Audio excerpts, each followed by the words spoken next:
Hey guys, welcome back to the Road Book Club show.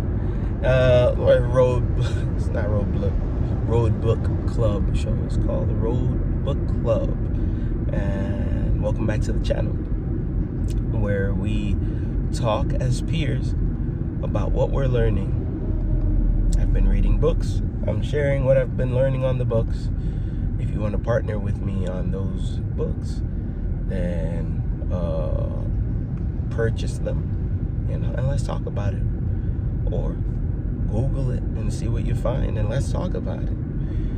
I'm Joel Martinez, and I've been going through these different books that I have been learning from and trying to implement them into my daily life for professional growth, for personal growth, in the sphere of habits, marketing, innovation, leadership, and trying to see what works and what doesn't work. But today, specifically on the show, something happened. I guess I'll set this up this way. I started my day and I've been kind of like troubleshooting all these different apps. So I've done DoorDash, Instacart, Lyft, and Uber. And I've also done Amazon deliveries. A lot of driving overall, and it has allowed me to learn my area, which I'm currently in Charlotte. But during this season, I have been learning so much out on the road, and that's why I call this the Road Book Club. So as I'm out on the road, I don't want to let this time just pass by. I put on podcasts, I look up videos, people like Jim Rohn, Myron Golden,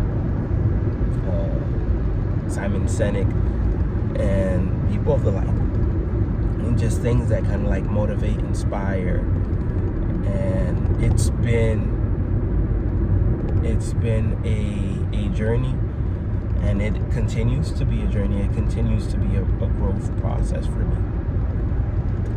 But today, as I was driving, I realized that I tried different things to see what works, and I kind of like try to analyze which one is working better. I have learned that DoorDash is a little bit quiet in the morning, so I was trying to do Instacart. Today, I do an Instacart trip, and the trip was a nice little size Instacart trip, and I had a lot of items that I had to pick up in an area where I didn't know.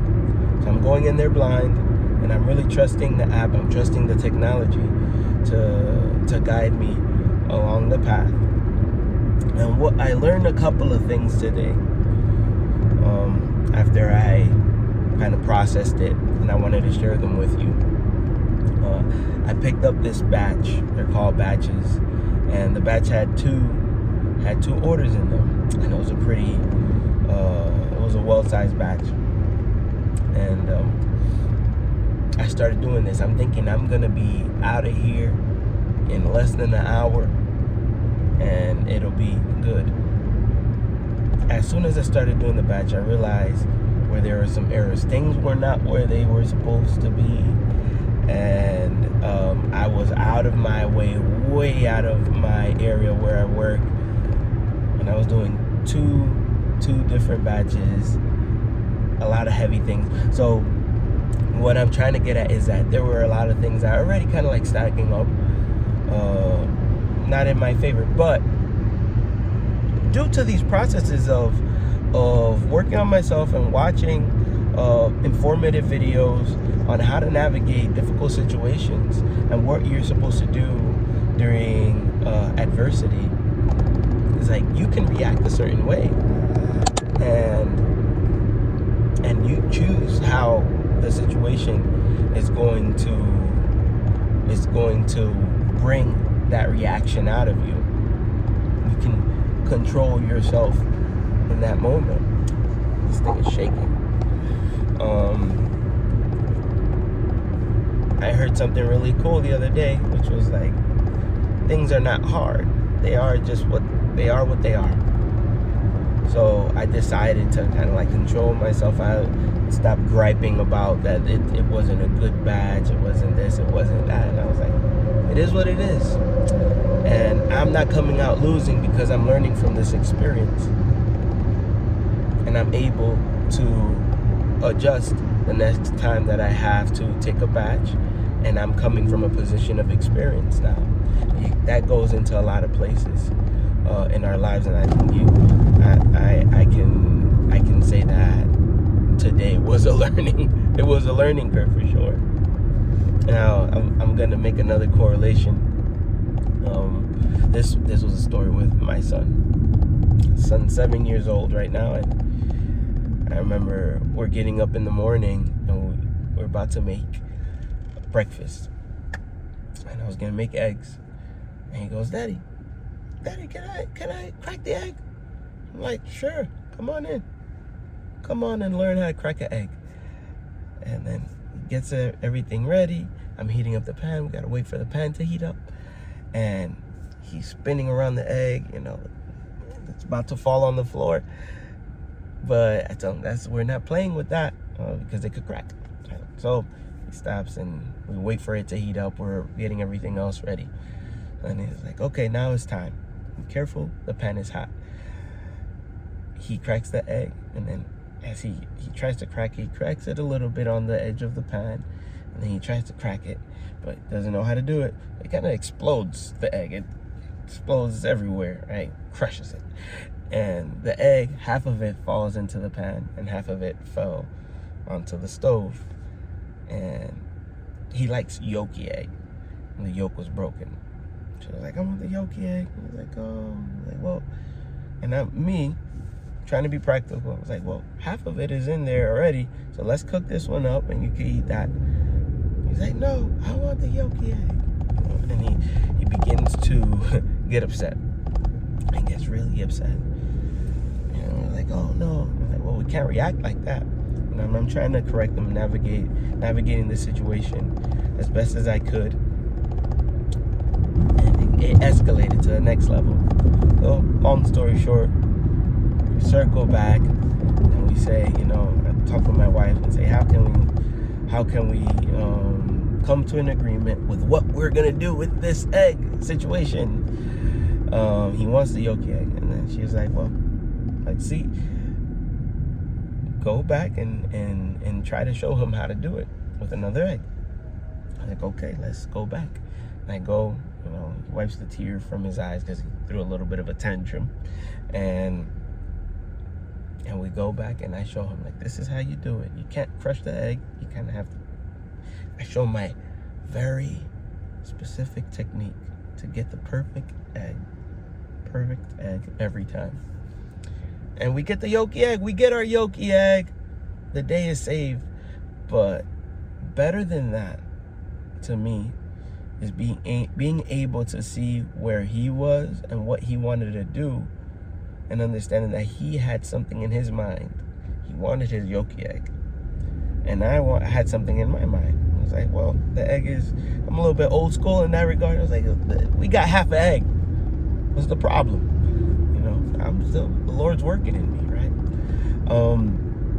So we finally get to the part where we're making the egg. He gets his yolky egg, and now I've adopted this mantra, which is, don't throw a tantrum over an egg.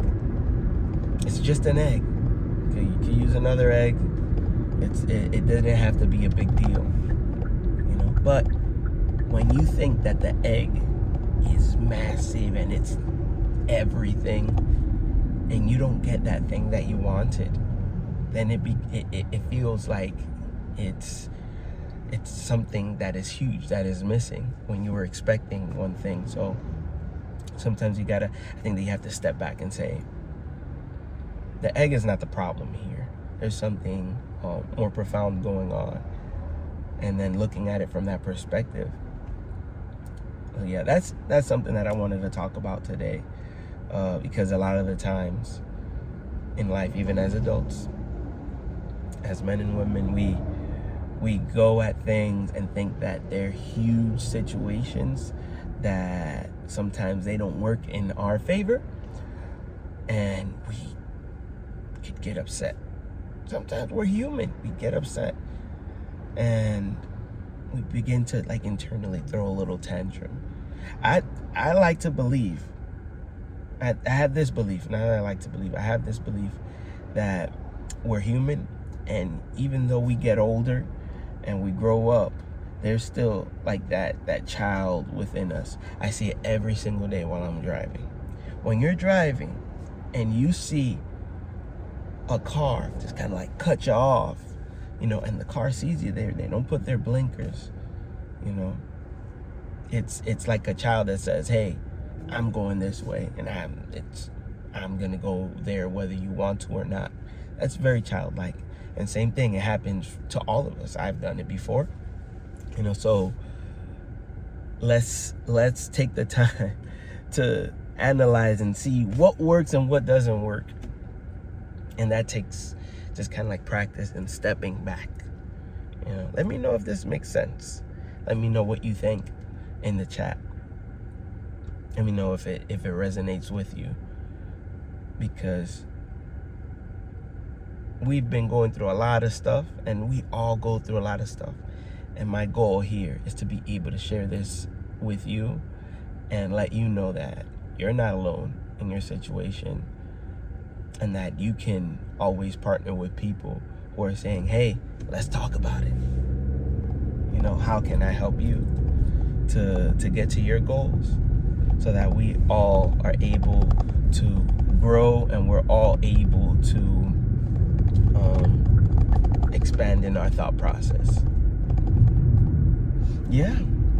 Well, I hope you guys been liking these videos, these short clips or short videos, and I'm very grateful, for you showing up and leaving me comments.